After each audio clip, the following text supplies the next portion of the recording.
பிறந்த குழந்தை முதல் 18 வயது வரை உள்ள குழந்தைகளுக்கான இலவச இருதய மருத்துவ ஆலோசனை முகாம் ஆகஸ்ட் 2 வரை கோவை KMCH மருத்துவமனையில் நடைபெறுகிறது. முன்பதிவிற்கு 8754887568.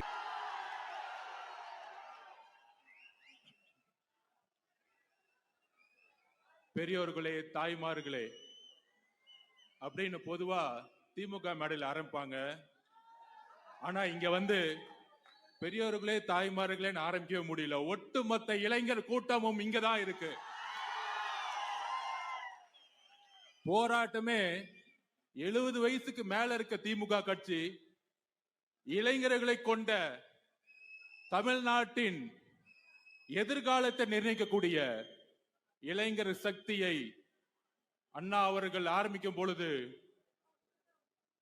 கட்சி ஆரம்பிக்கும் பொழுது வயது 40.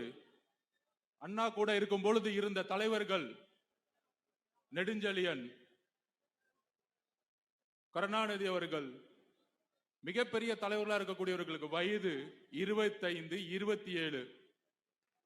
ஆனால் இன்றைக்கு திமுக நம்மளை பார்த்து இந்த இளைஞர்களுக்கு கூட்டம் என்ன தெரியும் என்கிறத நம்மளை பார்த்து கேட்டுட்டு இருக்காங்க.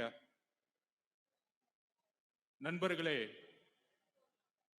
இது சேலமா, இல்லை கோயம்புத்தூரா, இல்லை ஒட்டுமொத்த கொங்கு மண்டலமா என்கின்ற சந்தேகத்தை மாவட்ட செயலராக இருக்கக்கூடிய நம்மளுடைய அண்ணன் திரு பார்த்திபன் அவர்கள் ஒட்டுமொத்த கொங்கு மண்டலத்திற்கு சவால் விட்டு முதல் கொள்கை விளக்க கூட்டத்தை இங்கே நடத்தி கொண்டிருக்கிறார். அண்ணன் பொதுச் செயலாளர் அவர்கள் உழைப்பு மட்டுமல்ல, ராணுவ கட்டமைப்பில் இன்றைக்கு உருவாக்கி வைத்திருக்கின்ற தமிழக வெற்றி கழகத்தின் அண்ணன் அவர்களுக்கு என்னுடைய வணக்கத்தை தெரிந்து, சேலத்தின் மண்ணின் மைந்தன் தன்னுடைய பதவி,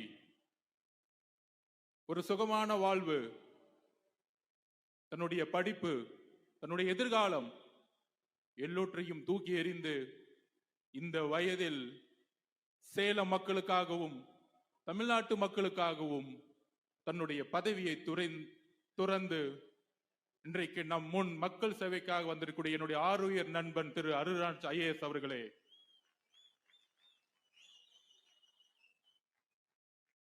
மாவட்ட நிர்வாகிகளே, மாநில நிர்வாகிகளே, மனது உடல் இங்கு இல்லை, ஆனால் ஒட்டுமொத்த மனதும் தமிழகத்தின் ஒரே முகமாக, தமிழகத்தின் மக்கள் விரும்பும் முதல்வர் வேட்பாளராக இருக்கின்ற நம்மளுடைய தலைவர் அவர்களுக்கு என்னுடைய வணக்கத்தை தெரிந்து உங்கள் முன் என்னுடைய கருத்துக்களை பகிர விரும்புகிறேன். கொள்கை, அதாவது நம்ம IRS சொன்னாரு, IAS ஆபீசர் எல்லாம் போட்டு இன்னைக்கு வந்து பிரஸ் கான்ஃபரன்ஸ் கொடுக்கறாங்க. அது ஏன்னா பேசி பேசி வளர்ந்த கட்சிக்கு இன்னைக்கு பேசுறதுக்கு ஆளே இல்லை. அதான் பிரச்சனை. திமுக பேசுறதுக்கு யாரா இருக்காங்களா பாத்திருக்கீங்களா? டிவியில வந்து பத்திரிகையாளருங்கிற போர்வையில ஏதாவது ஒரு அமைச்சரோ ஒரு MLAவோ யாராவது ஒரு ஆள் வந்து என்னுடைய கொள்கை, என்னுடைய ஆட்சி, என்னுடைய முதல்வர், என்னுடைய துணை முதல்வர் எவ்வளவு சிறப்பா நிர்வாகம் பண்ணிட்டு இருக்காரு பாத்தீங்களா அப்படின்னு சொல்றதுக்கு யாரா வராங்களா? ஏன் வரல? நம்ம ராஜ்மோகன் அண்ணனை பார்த்து கடுமையான கேள்விகள். நம்ம ஏதோ 50 வருஷமா ஆளுங்கட்சி ஆகி, நம்ம ஏதோ நம்ம புலவைக்கு துணை முதலமைச்சர் கொடுத்து, நம்ம ஏதோ மெடிக்கல் காலேஜ் கட்டி ஏதோ ஊழல் பண்ணிட்டு இருக்க மாதிரி நம்மளை பார்த்து இவ்வளோ கேள்விகள் வந்துட்டு இருக்கு. ஆனால் திமுக பத்தி எந்த கேள்வியும் கேட்கவே மாட்டாங்க. ஏன்னா அவன் பத்திரிகையாளனே கிடையாது. எல்லாம் கட்டிங்க, டெய்லி கட்டிங் போயிட்டு இருக்கு. கமிஷனு, கட்டிங்கு, ஷேரு, இதுதான் மேட்ரு. மொத்தமே அவ்வளவுதான். திமுகனே அவ்வளவுதான். டெய்லி கட்டிங் அடிக்க தெரியணும், கமிஷன் அடிக்க தெரியணும், ஷேர் பண்ணணும், கட்டிங் அடிக்க தெரியணும். இதுக்கு பத்திரிகையாளர் டிவியில உட்கார்ந்து டிபேட் பண்ணிட்டு இருப்பாங்க. தோழர்களே, எப்படி இளைஞர் கூட்டம் அண்ணாவோடு ஒரு புதிய ஆட்சியை உருவாக்கியதோ அதெல்லாம் எப்பயுமே ஒரு டிபேட் பண்ணுவாங்க. திமுகவுக்கும் உங்களுக்கு என்ன? வித்தியாசம்? இதோ வரேன், சொல்றேன் என்ன வித்தியாசம். அதுக்கு தான் பதில் கொடுக்கிறோம். 67 அண்ணா ஆட்சி அமைக்கும் பொழுது ஒரு கொள்கை ஆட்சியை உருவாக்கினார், ஒரு கொள்கை திமுகவை உருவாக்கினார். எம்ஜிஆர் அவர்கள் 1952 இருந்து திமுகவுடன் பயணம் செய்து கடுமையான போராட்டங்களிலும் பங்கெடுத்து அண்ணாவுடைய திடீர் மறைவிற்கு அப்புறம் தமிழகத்தில், ஏன் இந்தியாவில் மாநில கட்சியாக திமுக முதல் முறையாக ஒரு நேஷனல் பார்ட்டியை எதிர்த்து ஒரு ஆட்சி அமைச்சது அண்ணாவுடைய கொள்கையினாலும் தேர்தல் அரசியலாலும் மக்களுடைய செல்வாக்கினாலும் இளைஞர்களுடைய பட்டாளத்தினாலும். ஆனால் இயற்கை அவரை உயிரை வாங்கிய பிறகு எம்ஜிஆருடன் துணையுடன் திரு கலைஞர் கருணாநிதி முதலமைச்சர் ஆனார். அன்றைக்கு எம்ஜிஆருக்கு புரியல, தன்னுடைய நண்பன் முதலமைச்சர் ஆகணும்னு நினைச்சாரு, கொள்கைவாதி நினைச்சாரு. ஆனா 71 மிகப்பெரிய வெற்றி பெற்ற பிறகு 180 தொகுதிக்கு மேலும் வெற்றி பெற்ற பிறகு அப்பொழுதுதான் புரிந்தது எம்ஜிஆர் அவர்களுக்கு அண்ணா உருவாக்கிய கொள்கை திமுக இல்லை, இது கொள்ளை திமுக என்பதை எம்ஜிஆர் உணர்ந்தார். அந்த எம்ஜிஆருடைய ஒரே உணர்வில் எப்படி அன்றைக்கு தீய சக்தி என்று ஒரு குடும்பம் தமிழ்நாட்டை ஆண்டு கொண்டிருக்கிறது என்பதை உணர்ந்து எப்படி எம்ஜிஆர் அவர்கள் அண்ணா திமுகவை உருவாக்கினாரோ, இன்றைக்கு தமிழக வெற்றி கழகம் தலைவர் விஜய் அவர்கள் அதே உணர்வுடன் சமூக நீதி பேசி, பெரியாரிசம் பேசி, மார்க்சிசம் பேசி, எல்லாவற்றையும் பேசி பேசி பேசி பேசி எதிர்கட்சியாக இருக்கும் பொழுது ஒரு நிலைப்பாடு. ஆனால் எதிர்கட்சியாக இருந்து ஆளுங்கட்சியான ஆளுடன் கொள்ளை மட்டுமே ஒரே கொள்கையாக இருக்கக்கூடிய அமைச்சர்களையும் ஒரு குடும்பத்தையும் உருவாக்கியதுதான் கலைஞருடைய வெற்றி.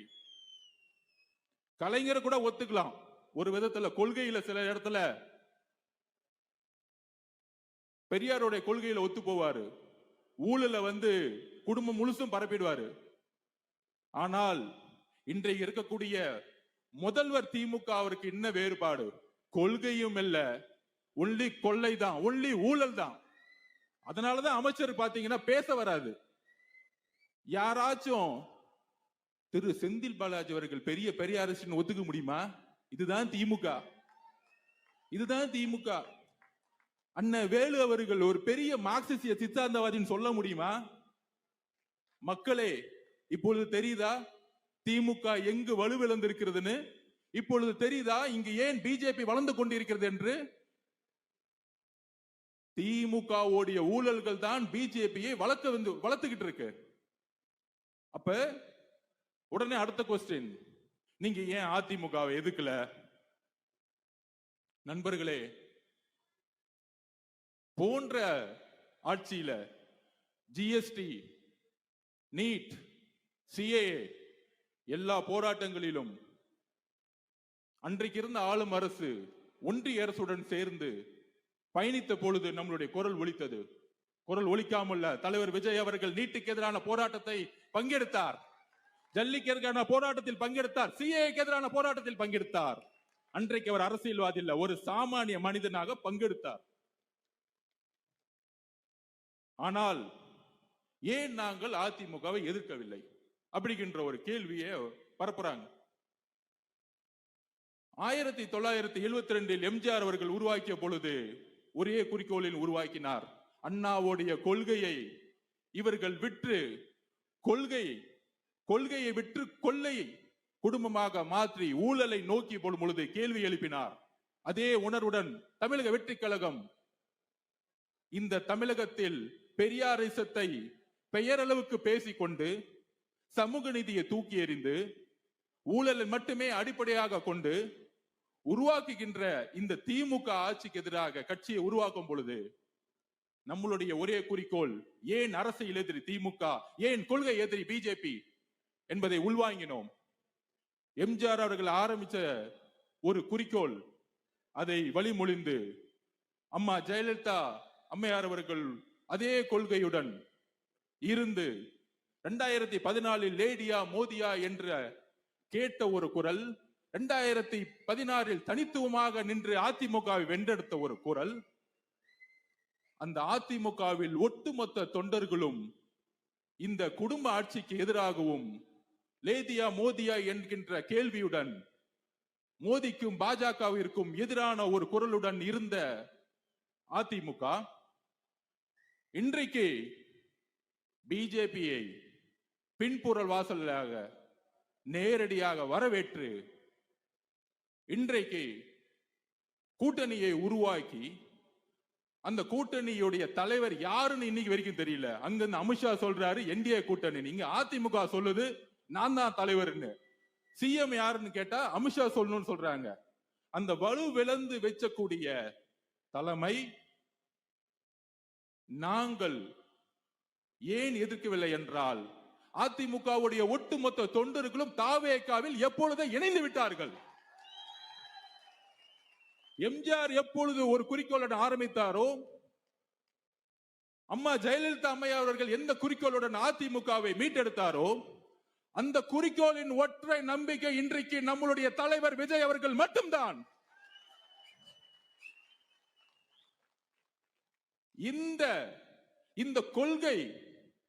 இந்த கொள்கையற்ற அரசியல்னால்தான் இன்றைக்கு திமுக சுலபமா லாஸ்ட் 3 தேர்தலில் வெற்றி பெற்றது. ஆனால் இனி வெற்றி பெற முடியாது. ஏனால் உங்களை எதிர்த்து அரசியல் செய்யக்கூடியவர்கள் பிஜேபியிடம் சரணடைந்த தலைவர்கள் அல்ல. பிஜேபியை கடுமையாக துணிவுடன் எதிர்க்கக்கூடிய ஒரே தலைவர் விஜய் அவர்கள். இஸ்லாமிய தோழர்களே, குரான் மீது ஆணையாக சொல்லுகிறோம், எங்களுக்கு குரானும் ஒரு கடவுளோட நம்பிக்கை தான். குரான் மீது ஆணையாக சொல்லுகிறோம், எந்த காலத்திலும் பிஜேபியோடு எங்களுக்கு கூட்டணி கிடையாது, உறவு கிடையாது என்பதை அழுத்தமாக இந்த சேலம் மண்ணில் உறுதியுடன் கூறுகிறோம். அந்த சந்தேகத்தை தூக்கியதான் சேலம் மாநாட்டில் 1944 பெரியார் அவர்கள் தீகா உருவாக்கிய பொழுது எங்கு அமைத்தாரோ, எந்த கட்டமைப்பை உருவாக்கினாரோ, எந்த மதவாதத்தை எதிர்த்து உருவாக்கினாரோ, எந்த சாதியை எதிர்த்து உருவாக்கினாரோ அதே மண்ணில் நாங்கள் முழக்கப்படுகிறோம். இப்பொழுது தெரிகிறதா சேலம் மாநாடு ஏன் நாங்கள் எங்கள் தலைவர் கட்டமைப்போடு உருவாக்கி கொண்டிருக்கிறோம் என்று. நண்பர்களே, பெரியார் இறக்கவில்லை, அதை உயிர் போட வெத்திக்குதான் தலைவர் விஜய் அவர்கள் தாவேகா கட்சியை உருவாக்கி கொண்டிருக்கிறார். இப்பொழுது எங்களோட நோக்கத்தை தெளிவாக்கிட்டோமா? எங்கள் நோக்கம் ஒட்டுமொத்த அதிமுக தொண்டர்களும் தாவேகாவுடன் எப்பொழுதோ இணைந்து விட்டார்கள். எங்களுடைய ஒரே குறிக்கோள் அரசியல் எதிரி திமுக, கொள்கை எதிரி பிஜேபி. ஒரே முதல்வர் வேட்பாளர், தமிழகத்தின் மக்கள் முதல்வர் வேட்பாளர் எங்கள் தலைவர் விஜய் அவர்கள்.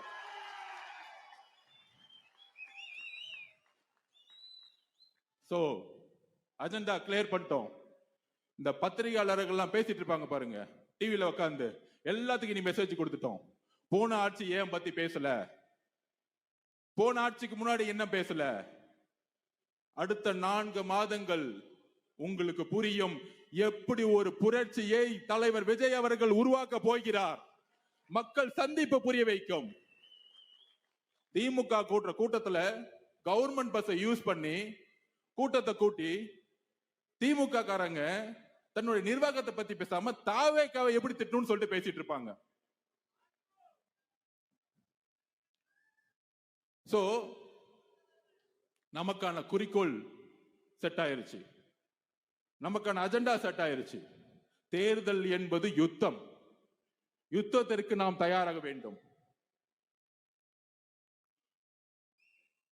அப்படி உடனே கேட்பாங்க, தாவேகாக்கு கட்சியோடைய பலம் இல்லையே, அங்கெல்லாம் இளைஞர் கூட்டம் தானே இருக்கிறாங்க. ஒன்னே ஒண்ணு புரிஞ்சுக்கோங்க, 1967 அண்ணா ஜெயிக்கும் பொழுது ராமநாதபுரத்தில் ஒரு மிகப்பெரிய மன்னர் குடும்பம், அதை எதிர்த்து வெற்றி பெற்றவர் சாதாரண குதிரை வண்டியை ஓட்டிட்டு இருந்த ஒரு சாதாரண ஆள். 77 யாரெல்லாம் ஜெயிச்சா? நம்மள மாதிரி இளைஞர்கள். நம்மளால் முடியும், நம்மளால முடியாது எதுவுமே கிடையாது. சோ அந்த உணர்வை நம்ம உருவாக்கணும். நான் இன்றைக்கு சொல்லுகிறேன், இதே சேலம் மாநகரில் 11 எம்எல்ஏ சீட்டும் நம்ம ஜெயிக்க முடியும். அதற்கான சூழலை நம்ம ஏற்படுத்துவோம். ஒட்டுமொத்த கொங்கு மண்டலம் நமக்காக திரும்பும். ஆனால் அதற்கான போராட்டத்தை நாம் உருவாக்க வேண்டும். நம்மளுடைய அஜெண்டாவை எல்லாம் செட் பண்ணி இன்னைக்கு இவர் கூட கூட்டணி போவாரா, அவர் கூட கூட்டணி பண்ணுவாரா? நாங்க கூட்டணி பத்தியே பேசலையே. ஏன் கூட்டணி போட்டாதான் ஜெயிக்க முடியுமா? உங்களுக்கு வலு இல்லை, எங்களுக்கு வலு இருக்கு. எங்களுக்கு தெரியும் எப்படி ஜெயிக்கணும்னு. நண்பர்களே, ஒன்னே ஒண்ணு புரிஞ்சுக்கோங்க. 1977க்கு அப்புறம் எந்த கட்சிக்கும், ஆரம்பிக்கப்பட்ட எந்த கட்சிக்கும், திரு விஜயகாந்த் அவர்களுக்கோ வைகோ அவர்களுக்கோ யாரும் 10% மேல் தாண்டல. ஆனால் முதல் முறையாக வரலாற்றில் இன்னைக்கு ஒட்டுமொத்த தொலைக்காட்சிகளும் 25% இருக்குன்னு சொல்லக்கூடிய வலிமையை நம்மளுடைய கட்சி உருவாக்கி இருக்குன்னா நமக்கு பலம் இல்லைன்னு எப்படி சொல்ல முடியும்? இதே 6 மாசத்துக்கு முன்னாடி என்ன ஊடகம் சொல்லுச்சு? 6%, 8%.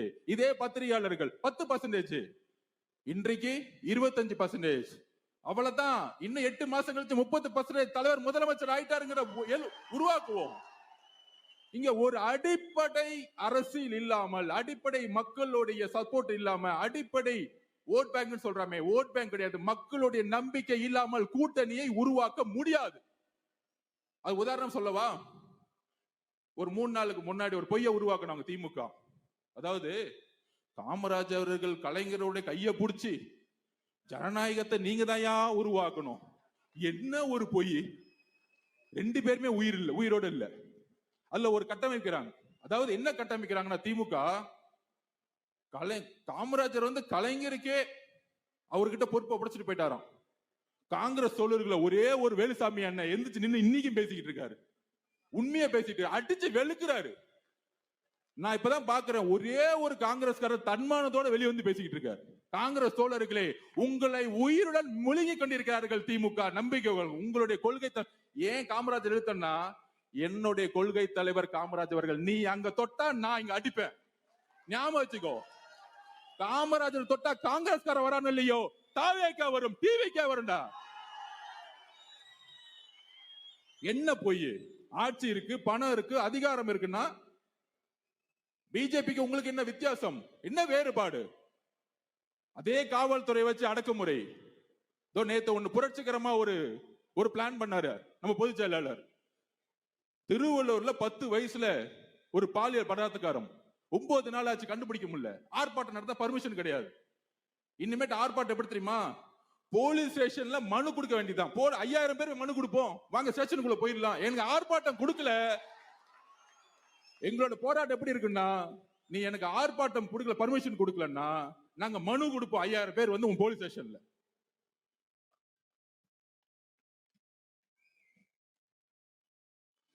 சோ நண்பர்களே, நமக்கான குறிக்கோள், நமக்கான யுத்தம் உருவாக்கப்பட்டு விட்டது.